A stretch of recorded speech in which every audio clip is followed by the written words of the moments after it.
Merci beaucoup, cher Sadibou Diarra. Place maintenant à notre invité. Demain, c'est la fête de l'Europe. Nous recevons ce soir Madame Irène Mengasson. Bonsoir. Bonsoir. Nouvelle ambassadrice de l'Union européenne au Sénégal. Je dis nouvelle parce que vous êtes en poste depuis maintenant 8 mois. C'est la première fois que vous fêtez l'Europe au Sénégal. C'est votre premier 9 mai. Cette année, le thème porte sur l'UE et le Sénégal ensemble pour la jeunesse. Mais avant d'en venir au thème, pour mon parent qui nous regarde actuellement dans le nord du Sénégal, qui peut se demander, mais en quoi la fête de l'Europe peut me concerner? Qu'est-ce que vous lui dites? Écoutez, je lui dis d'abord bonsoir et bienvenue dans cette quinzaine de l'Europe que nous fêtons avec tous nos partenaires au Sénégal. Et bon, je ne sais pas si cela vous intéresse, la fête de l'Europe, mais à mon avis, ça vous concerne. Comment? Et ça vous concerne, oui, parce que la fête de l'Europe, bon, c'est un anniversaire, un peu comme toutes les fêtes nationales. Celle de l'Europe ne fête pas celle d'un pays en particulier, mais celle d'un groupe de pays. Puisque la fête de l'Europe, c'est l'anniversaire de l'acte de naissance de l'Union européenne, qui a été le fruit d'une déclaration historique de 1950. De Robert Schuman. Exactement, qui ce jour-là proposa pour mettre véritablement un terme à toute possibilité de guerre en Europe, a proposé aux pays européens de mettre en commun des ressources pour bâtir un avenir commun, prospère, sur un projet de vivre ensemble. C'est le discours symbole de la construction européenne. C'est le discours symbole de la construction européenne, dont la devise est « unie dans la diversité ». Et ce 9 mai nous concerne tous parce que les valeurs sur lesquelles l'Union européenne est basée, d'égalité, de liberté, de démocratie, de solidarité, sont des valeurs qui nous concernent tous, sont des valeurs qui sont solides mais pas inébranlables, sur lesquelles il faut rester vigilant partout dans le monde. Mais aussi parce qu'un anniversaire, c'est regarder un peu en arrière, mais c'est surtout regarder devant. Et je pense que basé sur ce projet de vivre ensemble, qui est d'ailleurs un thème et un principe qui résonne fort au Sénégal, nous avons à l'international, en particulier au Sénégal, déployé un partenariat très fructueux, on va rentrer riche, dans le multiforme, sujet. exactement. Et s'il y a un jour où il faut mettre la lumière sur ces actions de l'Union européenne et tous ses partenaires, c'est bien le 9 mai, la quinzaine de l'Europe. L'UE et le Sénégal ensemble pour la jeunesse, c'est le thème de cette célébration. Quelles sont les motivations justement de ce thème? Pourquoi la jeunesse? Pourquoi la jeunesse? Pourquoi la jeunesse? Je vous le demande.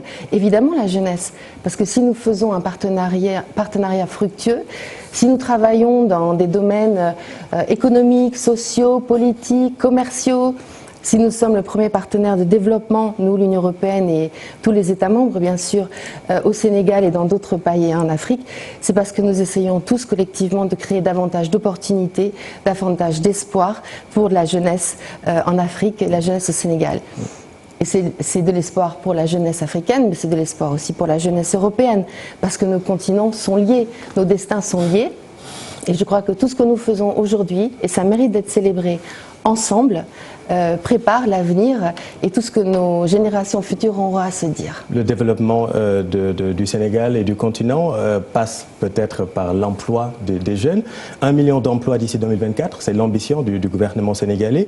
Comment l'UE, vous l'avez dit tout à l'heure, premier donateur mondial d'aide au développement, avec une enveloppe de 358 milliards de francs CFA pour le Sénégal sur la période 2014-2020, comment comptez-vous apporter votre pierre à l'édifice ? Bon, nous allons apporter toutes les pierres à l'édifice que nous pouvons apporter à un partenaire aussi stratégique que le Sénégal. Et en effet, l'aide au développement est un des aspects. L'aide au développement qui va être focalisée très précisément sur les priorités du plan Sénégal émergent, dont nous accompagnons la vision, la rapidité d'exécution.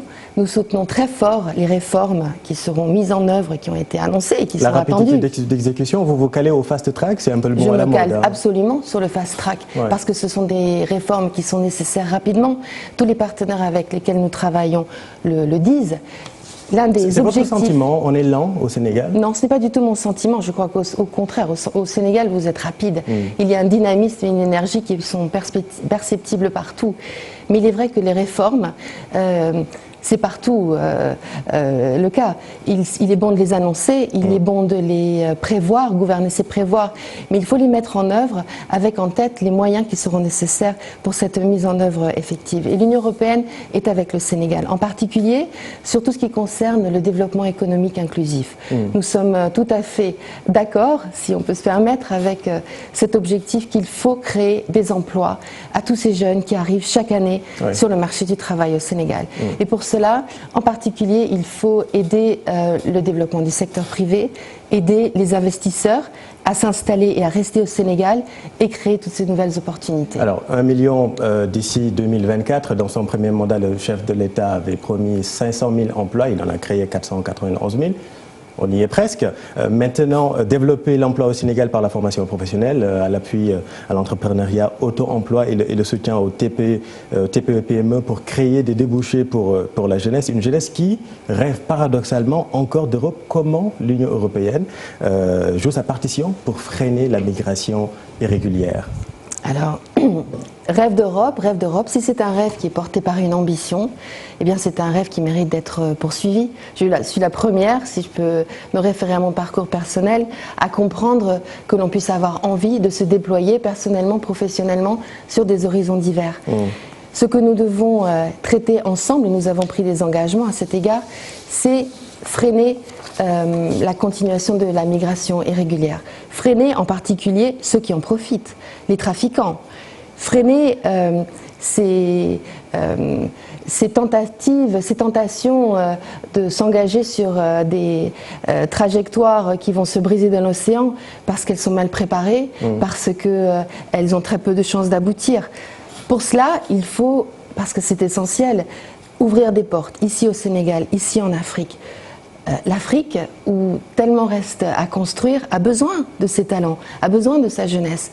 L'Union européenne, tous ses États membres, et d'ailleurs de très nombreux partenaires qui sont présents au Sénégal, parce que beaucoup croient dans le potentiel de l'émergence du Sénégal, sont là pour aider à cet effet. En revanche, il est vrai, encore une fois, ce rêve d'ailleurs existe et ce rêve doit être respecté s'il est encore une fois porté par une ambition. Alors l'Union européenne travaille avec les États membres sur l'un des piliers importants de cette approche globale de la migration qui sont le développement de voies légales de migration. Alors le nombre de migrants arrivés par voie maritime sur les côtes méditerranéennes a baissé de 363 212 en 2016 à 114 396 en 2018. Malheureusement, le nombre de morts continue d'accroître de manière préoccupante, il faut le dire, avec 2242 personnes décédées en mer en 2018. Ce sont des chiffres de l'OIM. Le mal est encore là. Le mal est encore là, vous avez raison. Les chiffres ont décru d'arrivée, ce qui veut dire que du côté de l'Union européenne, plus généralement, on ne peut plus vraiment parler de crise migratoire. Ça, c'est le premier point que je voudrais faire. Mais chaque vie compte. Chaque vie perdue, chaque destin abîmé au fond de l'océan est un scandale, est absolument inacceptable. Donc l'Union européenne continuera de travailler avec le Sénégal et l'ensemble des partenaires de la région pour stopper ces trains de migration dont principalement profitent des trafiquants. Oui, c'est dans le développement que l'accompagnement des jeunes Bien que sûr, vous allez parce qu'il ne s'agit pas simplement de fermer les routes et de fermer des portes, absolument pas. Au contraire, comme je le disais, il faut ouvrir les portes, il faut les ouvrir ici. Comme vous dites en Wolof, Tekifi. Il faut réussir ici. Aider exactement des projets qui réussissent ici. Un programme de l'Union européenne que vous avez financé à hauteur de 26 milliards, mais on va essayer d'avancer un tout petit peu. L'Union européenne avait un engagement aussi fort dans la réalisation des infrastructures en Afrique. Aujourd'hui, des pays comme la Chine et la Turquie prennent le leadership. Cela voudrait-il dire que l'UE a changé de priorité sur le continent? Ça dépend ce que vous appelez leadership. Ça dépend véritablement ce que vous entendez par un partenariat inclusif. Un pays comme le Sénégal, et c'est sa grande chance, et c'est tout à fait légitime, compte tenu de tous les atouts dont il dispose, a le choix de beaucoup de partenaires. C'est vous qui parlez de menaces chinoises. Je pense que si le Sénégal ouvre ses portes aux partenaires chinois, c'est qu'il ne le voit pas comme menaçant. Bien sûr. En revanche, il est important, et nous le faisons sans ambiguïté, de souligner que l'apport européen, des investisseurs européens dans les infrastructures, mais aussi dans les politiques qui vont sous-tendre l'entretien, le maintien de ces infrastructures. on ne parle pas de jalousie dans nos métiers, il ne s'agit pas de cela. Il s'agit de permettre à un partenaire aussi central que le Sénégal d'avoir le choix des moyens de son émergence.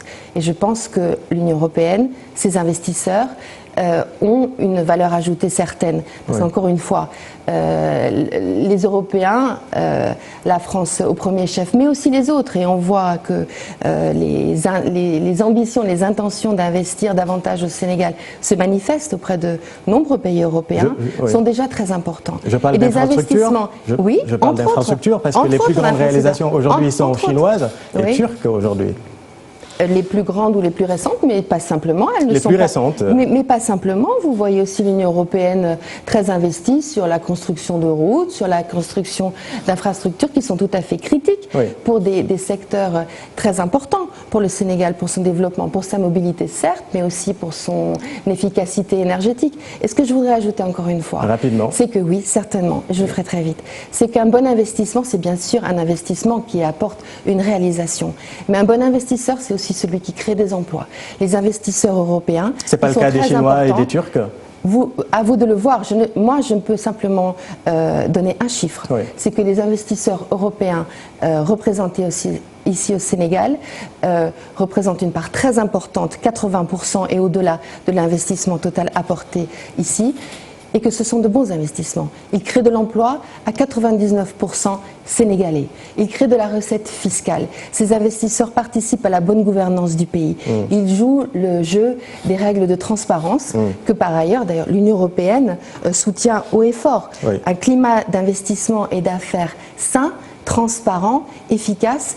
Et ce qui fera que de plus en plus d'investisseurs seront intéressés à venir réussir au Sénégal et faire réussir les Sénégalais. Les Sénégalais. Alors, ces dernières années, justement, le nom de l'Union européenne a surtout été associé aux accords de partenariat économique.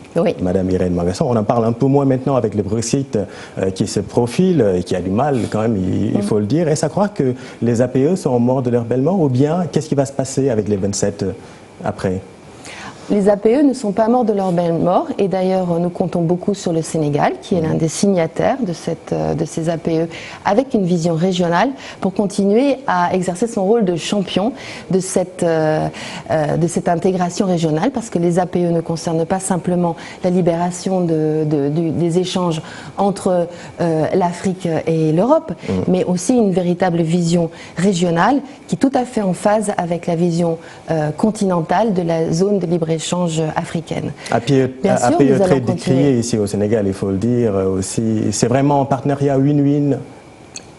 Ce sera un partenariat win-win, bien sûr. C'est pour ça que des pays comme le Sénégal et d'autres pays de la région y souscrivent. C'est parce qu'il y a des ambitions de renforcer, de rééquilibrer peut-être les flux d'échanges, d'ailleurs aussi de permettre des investissements nécessaires pour que ces flux soient nourris. C'est tout l'objectif aussi de notre partenariat économique. Ces APE sont un outil. Et encore une fois, je pense qu'il est important de dire qu'ils ont aussi une dimension régionale. Ça, c'est aussi l'un des messages de l'Europe. L'une des choses dont nous pouvons parler avec fierté, c'est la force de l'intégration régionale. Alors, deux dernières questions. Le Sénégal vient de sortir d'une échéance électorale dont l'Union européenne avait déployé un peu plus de 100 observateurs. Pas d'incident majeur durant cette présidentielle, mais l'opposition ici au Sénégal conteste toujours l'élection du président Sall. Est-ce que vous regrettez cette situation ? Je vais répondre à la question que vous m'avez posée, qui est celle de déploiement d'une mission d'observation électorale. C'est un geste d'amitié que l'Union européenne a étendu au Sénégal, qu'il a accepté. D'ailleurs, ma question, c'est plutôt l'opposition sénégalaise qui ne reconnaît pas encore le président. Je pense que ce qui est important, c'est de dire que nous avons mis à la disposition de notre partenaire sénégalais, qui nous a donné plein accès pour ce faire, un outil qui vise à regarder justement très précisément et très profondément le processus électoral. Le rapport final de cette mission d'observation va être présenté dans les semaines qui viennent. Je propose que nous regardions à ce moment-là, en détail, ce qui est proposé. L'engagement qui a été pris par le partenaire sénégalais, comme il l'est toujours dans ce genre d'exercice, est que les recommandations seront examinées avec soin et que nous allons nous engager ensemble à donner un suivi, à en discuter, et l'Union européenne est prête à soutenir le Sénégal dans cet effort de consolidation de ces processus démocratiques. Déjà très fort. Dernière question, on note depuis peu une Europe qui se replie sur elle-même. En tout cas, vu d'ici, c'est l'impression que nous avons, avec la montée de l'extrême droite, l'AfD qui a fait son entrée au Bundestag en 2017, Vox au Cortés dernièrement en Espagne, le Front National qui est un habitué du Palais Bourbon avec 8 députés aujourd'hui. Si ces tendances se persistent, comment voyez-vous la coopération nord-sud dans le futur ? Alors vous avez raison et ce point est particulièrement pertinent puisque le 26 mai, nous allons avoir des élections européennes. Les électeurs européens sont appelés à voter pour les représentants du Parlement européen. Et ces élections se déroulent dans un contexte d'hostilité, il est vrai, et de délégitimisation de la démocratie européenne. C'est très préoccupant et c'est le miroir de tendances populistes qui se déploient dans un certain nombre d'États membres. Ce que je voudrais dire d'abord, c'est que en réalité, et l'Eurobaromètre en particulier le plus récent le montre, la grande majorité de la population de l'Union européenne reste très en faveur de l'Union européenne, reste très en faveur des apports de l'Union européenne, considère que c'est une bonne chose pour les opportunités des jeunes.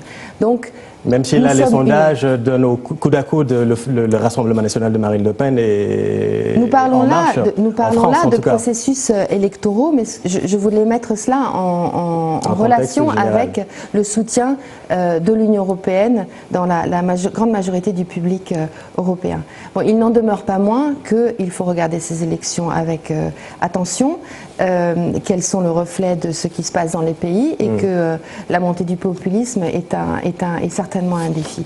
Ce qu'il faut dire là, certainement, c'est qu'il faut encourager les gens à aller voter. J'espère qu'ils puissent prendre exemple sur la ferveur démocratique d'un pays comme le Sénégal pour ce faire. En tout état de cause, quelle que soit la composition du Parlement européen à l'avenir, l'Union européenne est très fermement engagée auprès de l'Afrique. C'est toute l'idée derrière cette nouvelle alliance entre l'Europe et l'Afrique que le président Juncker a annoncé il y a quelques mois et qui montre que l'Afrique restera un partenaire prioritaire pour l'Union européenne. Nos destins sont liés. Je vous remercie, Madame Irène Mangasson. Je rappelle que vous êtes franco-allemande. Exact. Jean-Luc Mélenchon a dit « La République, c'est moi ». Vous, l'Europe, c'est vous, en fait. L'Europe, c'est moi. C'est moi ici. Merci beaucoup. Le visage. Merci beaucoup, Madame Irène Mangasson, ambassadrice de l'Union européenne au Sénégal. Merci à vous, chers téléspectateurs. Merci d'avoir suivi cette édition. Bon appétit. Si vous êtes à table, on se retrouve demain pour le JT de 20h. Restez en compagnie de nos programmes. Bonne soirée sur TFM.